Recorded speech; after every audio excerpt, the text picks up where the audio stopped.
Welcome to Marble Cave. My name's Juanita, and it's my pleasure and privilege to introduce you to and give you a little bit closer look at one of the greatest caves in America, Marble Cave. Marble Cave is Missouri's deepest cave, and the Cathedral Room, a huge naturally domed chamber 20 stories in depth, also has the distinction of being America's largest cave entrance room. This beautiful cave was designated as a registered natural landmark in 1972 and was also cited for its outstanding conservation efforts to preserve its colony of endangered gray bats. And now, all of us here at Marble Cave would like to invite you to sit back, relax, and enjoy your own personal, in-depth tour of the Jewel of the Ozarks, Marble Cave.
The best place to start our journey through Marble Cave is right here at the only known natural entrance, this 94-foot sinkhole.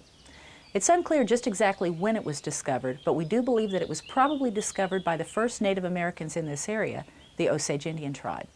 According to the legends, which were passed down for generations, they told the first settlers in the 1830s that they had found it quite by accident when they were out on a black bear hunt one day. Evidently, they came tearing full speed over the top of this ridge. When they got to the top, they looked down and saw the bear that they were chasing had had a little bit of trouble putting his brakes on, and it ended up falling down through the sinkhole and was stuck on a ledge above the entrance hole. They decided that one of their young braves should jump down, try to spook the bear back up the hill to the rest of them waiting at the top. Well, he took his dog and his knife for moral support, jumped down onto the ledge, and it didn't work out quite the way they originally believed. They ended up getting into a fight right there on the ledge, and all three, the bear, the dog, and the boy, lost their balance and fell down through the entrance hole all the way down into that 20-story room, and they were never seen or heard from again. Now the Indians climbed down, looked inside that black hole, and you can imagine the natural acoustics of that huge room probably magnified any sound that they would have heard many, many times.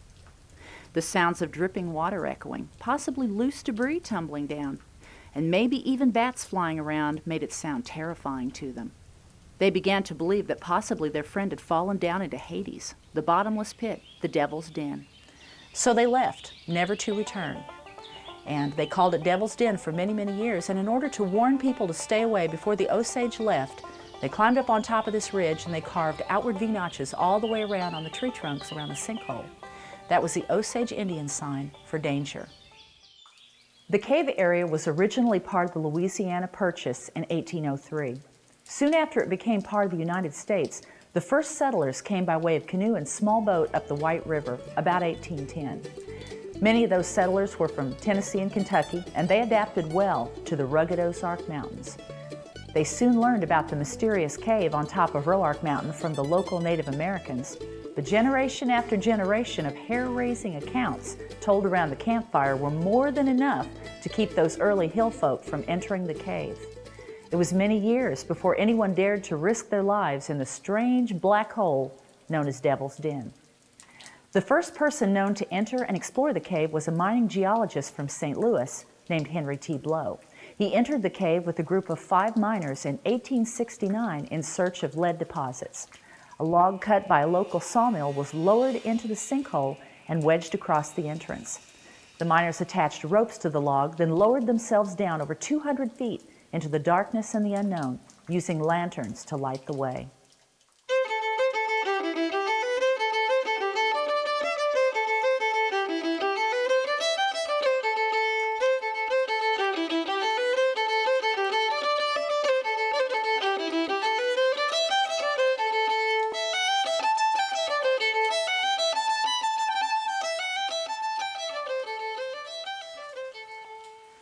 Now, the miners spent 3 hours in this huge 20-story domed entrance room, the cathedral room. You can imagine how small and awestruck they must have felt as they stood down here and surveyed their surroundings. Despite careful searching, no lead was found. Although several passageways lead off of the cathedral room, the logical choice for exploration was this southeast passage, the one we now call the Serpentine. The piles of guano, or bat manure, were not as thick in this area, and few bats clung to the ceiling. So the miners took a little tighter grip on their lanterns and headed down that dark, winding passageway. Near the entrance to the Serpentine are two beautiful formations, the Liberty Bell and the Sentinel. Let's take a little bit closer look at them. Now, folks, the big formation behind me is called the Liberty Bell. It's 55 feet tall, and it is a stalagmite, and it's called the Liberty Bell for obvious reasons. Looks like the Liberty Bell, complete with cracks. Now, it was first called the Great White Throne by Miriam and Genevieve Lynch, those early girl cave guides. One of the unique things about the Liberty Bell is that it's believed to have started out as a stalactite, which grew from the ceiling above the Serpentine. The reason the Liberty Bell fell is unclear, but we do know that it continued to grow in its present location. A true stalactite usually starts out hollow, and the Liberty Bell is indeed partially hollow. You could fit 4 or 5 adults inside of it. It's mostly dormant. There's just a little bit of growth around the back side in front of the Serpentine passageway. Folks, this formation behind me is called the Sentinel. This is one of those calcite formations that I told you about. It's officially called a speleothem. Now, the way that the Sentinel was formed, water drips down through the ground, picks up a waterborne mineral called calcite, which gradually deposits layer upon layer, forming these beautiful, light-colored, oddly shaped formations. Now, the Sentinel is a column. A column is formed when a stalactite drips from the ceiling and eventually meets a stalagmite growing up from the floor. When the two meet in the middle, that's when a column is formed. A good way to remember the difference between a stalactite and a stalagmite is that a stalactite sticks tight to the ceiling, and a stalagmite might reach the ceiling if it tries real hard. Now, right behind the Sentinel is the spring room. Back in that room is a little spring called the Fountain of Youth. The early tours used to stop here on the way back out and get a refreshing drink from that spring. Bet they were pretty thirsty after those 6-hour cave tours. Now, folks, we're about to head back through the Serpentine, retracing the steps that party of miners took back in 1869. Our next stop is going to be the shoe room. Follow me.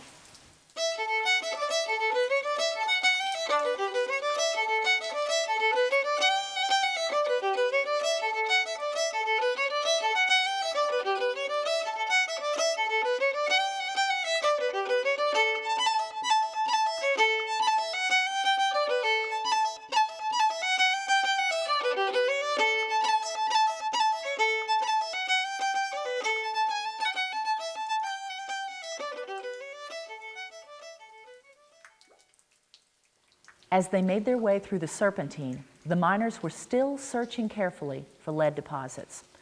They noticed that the floor sloped downhill, taking them deeper and deeper into Roark Mountain. The passageway eventually opened up into a large chamber. Looking to the left, the miners noticed a deep abyss with considerable piles of guano, which could have hindered their entrance. And looking to the right, they encountered this deep pit. Standing here in the dim glow of their lantern light and peering down into that seemingly bottomless blackness must have been a frightening experience, especially when Henry and his friends took a couple of things into consideration. First of all, the temperature became noticeably warmer as the miners proceeded through the Serpentine passageway. Now, this is partly because of the fact that they had just left the cathedral room, which is naturally 4 to 6 degrees cooler than the rest of the cave. The The temperature of the cathedral room is influenced by the entrance hole, and heat rises. This means that it's actually coolest at the floor of the cathedral room where they had just come from. So of course it would feel warmer to the miners as they entered the enclosed environment of the serpentine passageway, which levels out quickly to the almost constant 60-degree temperature of the rest of the cave. The temperature within the crust of the earth increases 1 degree for every 50 feet of depth. And in the serpentine, they were definitely going deeper quickly. The next consideration was simply fear of the unknown. As the miners peered over the side of the pit, they pitched rocks down to sound the depth, a common practice among old-timers. They counted the seconds till the rocks hit the bottom to see if they had enough rope to climb down. Well, the hair probably stood up on the back of their necks as they realized that some of those rocks made no sound at all. Standing in the flickering lamplight and staring down into that mysterious pit, recounting the old Osage Indian stories about Devil's Den, and remembering the eerie change of temperature as they headed down that steeply sloped passageway into this chamber may very well have had some bearing on their decision to call it a day and head back to the surface. What do you think? Pretty scary stuff, huh? Well, actually, this pit isn't bottomless at all. It's part of the commercial tour route used during the summer months. It's called a terminal dome pit, and it was formed by centuries of water flowing and dripping, carving and eroding 124 feet of vertical passageway. It's very possible that Henry T. Blow and his friends were unable to hear the rocks hit the bottom because a thick layer of wet mud absorbed the impact sounds, or maybe the dripping water obscured the sounds of the falling rocks. But whatever the reason, you can bet that their imaginations ran wild. The miners decided they might not have enough rope to make it down that terminal dome pit that we now call the Gulf of Doom. And before the party of explorers left this chamber, they noticed something very peculiar. The ceiling of the room was perfectly flat, and by lantern light it had a marble-like appearance. The miners had observed the marble mining operation in nearby Carthage, Missouri, and concluded that this ceiling must be marble also. Although the cave remained undisturbed for 13 years after the miners visited in 1869, word began to spread throughout the hills about the bounty contained in Marble Cave. And like a snowball rolling downhill, a good story tends to grow. Why, there were even stories circulating about a rumored visit by Spanish explorers in the mid-1500s as they traveled through the Ozarks looking for gold and the Fountain of Youth. Tales were told of treasure maps and riches that the Spaniards may have buried in the cave area. Well, word of these fantastic claims soon reached the ears of members of a fraternal organization in Lamar, Missouri. Several adventurous gentlemen in the club decided to come on a camping expedition and see the cave for themselves. In early May 1882, T. Hodge Jones, Truman Powell, and other members of the expedition climbed down a single rope attached to a tree at the entrance, carrying lanterns for light. Much like the earlier expedition, this group of explorers was also mesmerized and awestruck by the size and the grandeur of the cathedral room. They explored the cathedral room and many connected passageways for several hours and were extremely excited when they saw the flat ceiling which Henry T. Blow had indicated as consisting of marble. This expedition was more than enough to convince T. Hodge Jones, Truman Powell, and some of the others that it would indeed be profitable to mine bat guano, marble, and possibly even hidden deposits of lead for Marble Cave. Wait a minute, did she say guano? Yes, indeed. There was lots of bat guano in Marble Cave, piles over 25 feet deep in some places. Back in those days, many caves were mined for bat guano or bat manure.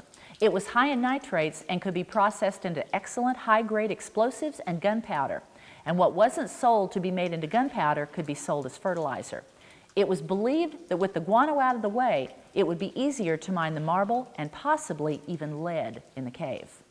With all this in mind, T. Hodge Jones purchased the cave property on March 27, 1884 for $1,400. Truman Powell and others discussed the possibility of financial partnership with Jones, possibly offering stock and forming a corporation. A deal was struck. 1,000 shares were sold at $50 each, and Marble Cave Mining and Manufacturing Company was formed. At that time, plans were also made to form a town near the cave called Marble City or Marmaros, Greek for Marble City. This was to provide a place for the miners to live and to be close to the cave.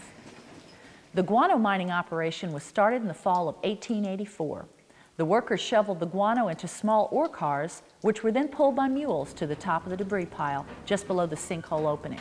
A large rope and pulley system called a windlass was constructed above the cave entrance, and the guano was unloaded into a large bucket to be raised to the surface by the windlass. At that point, the guano was unloaded into a horse-drawn wagon and shipped about 40 miles southwest to Berryville, Arkansas. The Marble Cave Mining Company received about $700 per ton for the guano. Marble City was officially registered as a town in 1884, and from all indications, it was a busy little town in its 4.5-year heyday. That's right, 4.5 years of prosperity while the guano was being removed. Then, in 1889, all the accessible guano had been mined, and an extensive search of the cave for marble and lead had brought to light a very disappointing discovery. Still no lead was found, and what appeared to be marble several years earlier was actually limestone. With the guano supply depleted and no sign of marble or lead, the company collapsed. The miners lost their jobs and left, and Marble City became a ghost town. Sounds like a sad ending to this adventurous saga, doesn't it? Not so. As a matter of fact, this was only the beginning of a whole new chapter in the colorful history of Marble Cave. Truman Powell, one of the 1882 explorers and a charter shareholder in the mining company, was also a newspaper owner and publisher. He wrote many fantastic, larger-than-life stories about one of his favorite subjects, Marble Cave. His accounts were so vivid and amazing, scientific newsletters and magazines across the country took notice and published their own reports on the cave. That information made its way all the way to Canada. William Henry Lynch, an educated, motivated resident of Danville, Quebec, had spent many years in Canada focusing attention on and improving the mining and dairying practices in his own country. In order to further these two causes, he wrote books and articles and traveled extensively, delivering lectures throughout Canada. Mr. Lynch became very interested in the cave in the Ozark Mountains, and he felt that if all the stories about it were true, it could be opened profitably to the public as a commercial tourism cave. Folks, this is the Harold Bell Wright passageway. Behind me, you see the Harold Bell Wright cabin. It's believed that the original cabin, built in the late 1800s or very early 1900s, was built in this location. Harold Bell Wright loved the cave. Some say he had asthma and believed he could breathe better down here. He was friends with the Lynch family, and in one of his letters to the girls, Mr. Wright stated that when he wrote about the cave in his best-selling book, Shepherd of the Hills, he thought of no other cave than Marble Cave. Some folks even believe that he wrote part of the book down here while on one of his many visits to relax and visit with the Lynch family. Mr. Wright was also very artistic. Though it's unclear who the true artist was, visible behind the cabin is an old painting rendered directly on the cave wall. The painting depicts a scene of one of the characters from his book. Mr. Wright also made a figure or mask out of the red clay in the cave. The mask was a frightening rendition of a bald knobber's face. More than one cave visitor gasped in fear upon entering this chamber and spotting the shadowy, disembodied bald knobber's head grinning at them in the candlelight. The mask was believed to have sat on the wall near the cabin, but mysteriously disappeared in later years. On October 30th, 1889, the Marble Cave Mining and Manufacturing Company sold the square mile of land around the cave entrance to William H. Lynch for $10,000. Mr. Lynch and his two daughters, Miriam and Genevieve, excitedly began packing and preparing for the long journey to southern Missouri. But unfortunately, some here in the Ozarks weren't that excited about the Lynch family's impending residency. Upon their arrival, the Lynches were surprised and disappointed to find that the entire town of Marble City had been burned. Rumors were whispered throughout the hills. Many felt a local organization was responsible for the destruction. A Stone County Home Guard unit known as the Bald Knobbers were believed to be the culprits. The group was formed following the Civil War when bushwhackers roamed the hills along the Arkansas border, killing, stealing, and burning homes and buildings. To provide protection for the homes and families in the area, a group of local men began meeting on the treeless hilltops known as Bald Knobs at night. They appointed guards to watch for intruders coming up the hill to spy on their secret activities. The Bald Knobbers fashioned hoods for themselves out of flour sacks and burlap, both to hide their identities and to make themselves appear ghost-like and frightening. And frightening they were. Local people watched their behavior carefully for fear that some morning they may look out on their front porch and find the dreaded bundle of sticks, the Bald Knobbers' first warning to the cabin's owner to correct his behavior or else. The Bald Knobbers were known on many occasions to act as judge, jury, and executioner in their handling of captured suspects, even going so far as to shoot or hang them. On one occasion, it's believed that the Bald Knobbers captured a Civil War guerrilla leader from his home near the White River. They put him on a horse, tied his hands behind his back, and rode by torchlight along the ridgetop road to the cave. Come on, get him up there! Hold still, horse! Come! Get him up there! Come on, let's get him out of here! We're gonna fix you good! Come on! We want to throw him in there and watch him fall.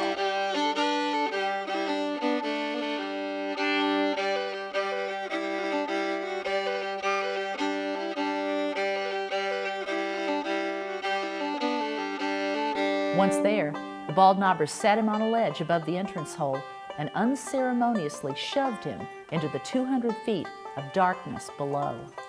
The Bald Knobbers' strict form of justice didn't end with serious crimes either. You can imagine how frightening all this must have been to the Lynch family as they surveyed the charred remains of Marble City. It must have seemed to be a very clannish place to them at first, what with folks they didn't even know burning down their town. Maybe it was out of malicious spite, or maybe the Bald Knobbers just didn't like the idea of foreigners owning their land. Whatever the case, the Lynch family stood their ground. On October 18, 1894, they opened Missouri's first commercial tourism cave to visitors. The amenities weren't very fancy at that time. Each guest was issued a pair of coveralls with leather seats on the rear and candles for light. The guests carefully picked their way down the 94-foot sinkhole, and when they reached the entrance, the Lynch sisters instructed them to climb backwards down a long wooden ladder propped against the side of the entrance hole. The ladder extended down to the top of the debris pile. That must have been a hair-raising experience, climbing backwards down that long, skinny wooden ladder into 200 feet of darkness. When they finally touched solid ground at the top of the debris pile, the guests probably breathed a sigh of relief, maybe even thinking that the worst was over. That is, until the girls handed them their candle, told them to sit on their leather bottoms, and slide the rest of the way down. As the cave guides often say, this must have been the first ride at the park. Plus, there was an added cultural bonus on those early tours. The Lynch sisters were well educated and had quite a flair for the dramatic. Miriam, the eldest daughter, was an accomplished opera performer and instructor in New York. And Genevieve was a registered nurse and a poet with several nationwide publishings to her credit. The girls coaxed their father into lowering a piano down into the cathedral room for the grand opening. A small platform was built on top of the debris pile near the West Passage. It was on this platform that Miriam and Genevieve Lynch performed, singing and playing opera music for the cave visitors. Those early spelunkers were also given candles to provide light. The Lynches thought candles were much safer for tourists to use than kerosene lamps, so that was the standard issue till 1932. The early tours lasted about 6 hours and required lots of climbing up and down crude ladders and picking their way down rugged trails through dark, eerie passageways. After leaving the cathedral room, the visitors made their way down the winding serpentine passageway, following the same route taken by the early exploration party. Remember that flat, marble-like ceiling that gave the cave its name in 1869? That room was named the shoe room because of the foot-like shape of that ceiling. It was also called the Egyptian room by Miriam and Genevieve Lynch because of the layered appearance of the rock and because of some of its formations and features. The ceiling was called Cleopatra's Sandal. The formation on the floor was called King Tut's tomb, and this rugged rock outcrop was called the Sphinx's nose. The shoe room was also known as the registry room, and in the very early days, visitors would leave their signatures on the walls by carboning an area on the rock with their candles, then leaving their mark. Most of those signatures were cleaned off in later years by cave guides in their spare time. But unfortunately, one of the signatures removed was the one left by Henry T. Blow in 1869. After leaving the Egyptian room, visitors made the long, difficult climb past Cloudland with its beautiful cloud-like eroded dolomite ceiling down to the corkscrew. At the bottom, the visitors were guided past Lost River Canyon on the left and into the bottom of the Gulf of Doom on the right. At that point, the shoe room ceiling is visible 176 feet above. The visitors were then taken down about 50 feet more to the bottom of the waterfall room. Remember, this cave is Missouri's deepest known cave. The bottom of the waterfall room is over 500 feet below the surface. Visitors during that era were often frightened and apprehensive about the strange shadows cast by the flickering candles on the walls and formations, especially in that area. Many tales have been told over the years about the unearthly sound effects created by dripping, flowing water echoing throughout the cave, but particularly in the waterfall room. Many visitors swore that they heard voices holding faraway conversations. Some even insisted that those voices were calling their names. You can imagine those early cavers were probably ready to go when the Lynch sisters informed them that this was the end of the line. They then turned them around and retraced their steps all the way back out through the cathedral room's ceiling. The passageways past the waterfall room, which are now part of the modern tour route, were full of mud and red clay back in those days, and they were considered to be side passageways, which were not part of the original guided tour. That part was excavated in the 1950s when the train tunnel was blasted out at the back of the cave. The first cable train ran the track in 1958, making it a one-way tour all the way through the cave and out the other side. This beautiful room is the waterfall room. This is the lowest point on the commercial tour. The water flowing over these falls comes from a subterranean source called the Lost River. The amount of water flowing at any given time is influenced by the amount of rainfall in the area. This waterfall is about 50 feet high, and at times, excessive rainfall causes this room to flood to the ceiling. The water has been dye traced to Table Rock Lake, 2 miles away. This was the turnaround point for the early tours, although the Lynch sisters were more than happy to allow the more daring members of the group to try their luck at the next area, Pilgrim's Progress. This area leading up and out of the waterfall room was a steep, slippery mud embankment called the clay ladder. Early visitors reported that the best way to get up the clay ladder was to take a run at it and climb quickly. The next stop after the clay ladder was the rest room. Now folks, that name has a different connotation now than it did then. To the early cave visitors, this was literally the room where they rested. Today, we call this area the Temple of Karnak because of its beautiful temple-like ceiling. After the restroom, those early cavers would have entered a mud-filled passageway called the mud tunnel, or the mud crawl, as it used to be called. There wasn't much clearance. It was difficult going, much of the way crawling or worming through on your hands and knees or on your belly. During the 1950s, all of the mud was excavated out of this passageway, and concrete was used to bolster up the walls and hold the mud back. After the journey through the mud tunnel with its low ceiling and reinforced walls, you enter the Mystic Pool Room. This chamber was named for the mysterious passageway which winds to the south toward Table Rock Lake. The truly intriguing thing about the Mystic River Passage is the fact that the end has never been found. Even dye tracing tests have been inconclusive. Over the years, many eager explorers have started the journey only to encounter small, rugged passageways full of mud and 54-degree water, not to mention extremely tight crawls. Hypothermia, claustrophobia, and sheer exhaustion simply gets the best of even the most enthusiastic cavers. The turnaround point has been estimated to be at about a half mile. Although other rooms have been discovered along the way through that small passageway, no one is known to have gone past that half-mile mark. On the south side of the Mystic Pool Room, directly above the pool, is another terminal dome pit area called Mother-in-Law's Leap. Many centuries of water flowing and dripping has eroded this 97-foot drop. A fault area in the ceiling close to the pit also had a hand in creating this beautiful view. Blondie's Throne is a flowstone formation which extends approximately 70 feet above the Mystic Pool. According to cave folklore, Blondie's Throne was named after an 8-year-old blonde-haired child who discovered it by accident while exploring in the cave alone in the late 1800s or early 1900s. After a time, his candle went out. When he was found the next day, his rescuers named the formation Blondie's Throne after little Charles Smallwood. The Blondie's Throne area, as well as the Mystic Pool Room below, were covered in mud and bat guano until the mid-1950s, when the back half of the cave was excavated and the train tunnel was blasted out. Entry into the last room, the Elves' Chamber, was first gained by precariously propping a ladder up on top of Blondie's throne and climbing up. Modern tours have it a little easier. After leaving the Mystic Pool Room, they begin the steep climb up the Huff and Puff stairway, past Blondie's throne to the last room, the Elves' Chamber. This whole dome pit area, Blondie's throne and the Elves' Chamber, have many living calcite formations. Now, by living formations, we mean that calcite is still actively being deposited by dripping water.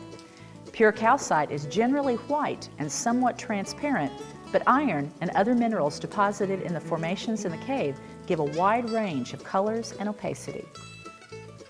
At the top of the Huff and Puff, you'll see the beautiful Crystal Grotto with its amazing cave bacon and draperies. Look up and to the right, as the sign says, and you'll get a wonderful surprise. That white spiral is pure calcite.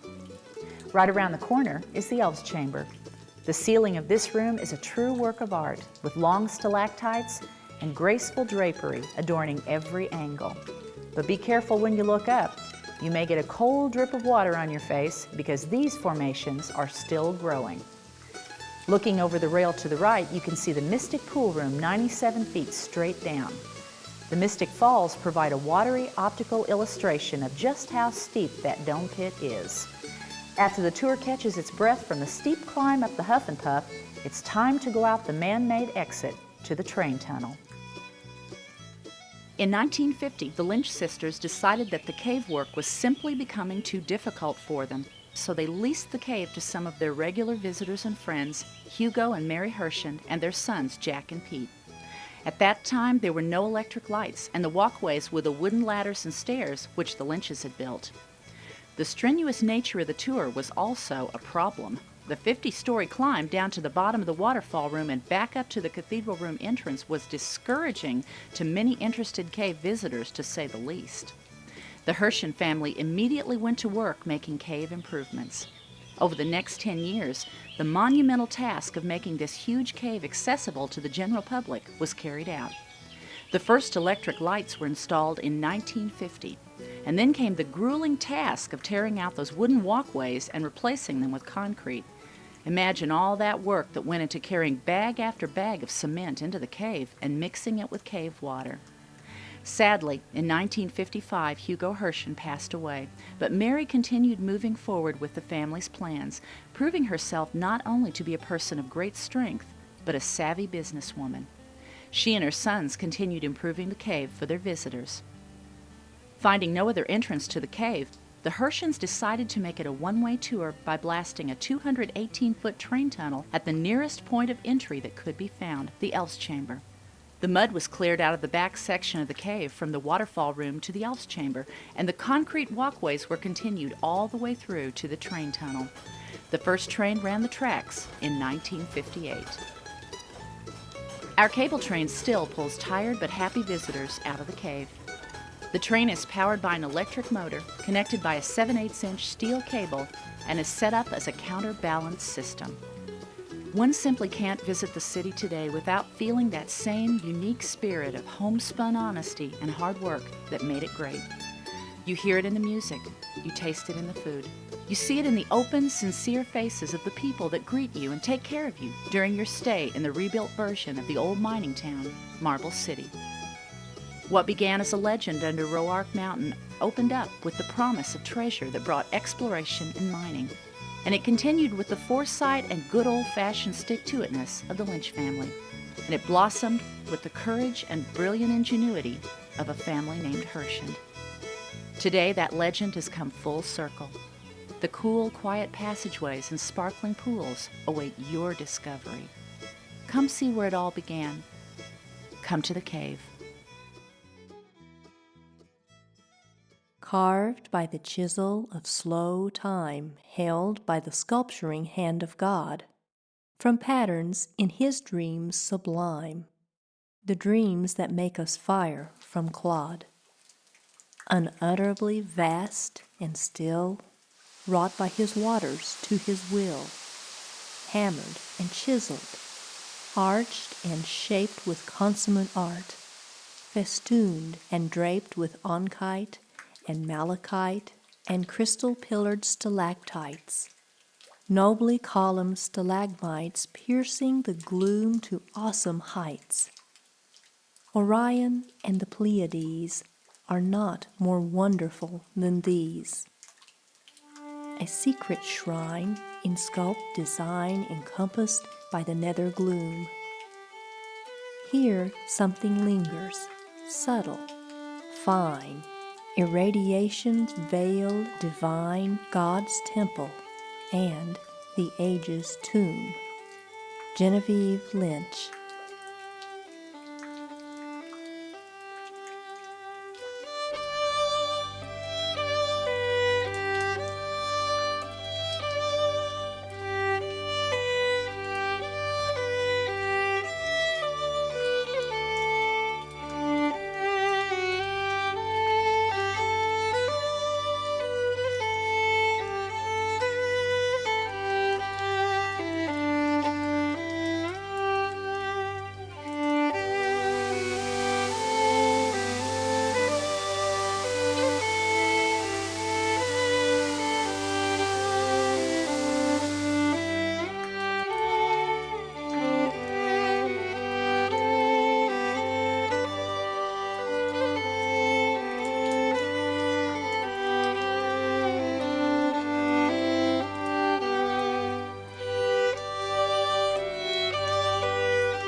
Henry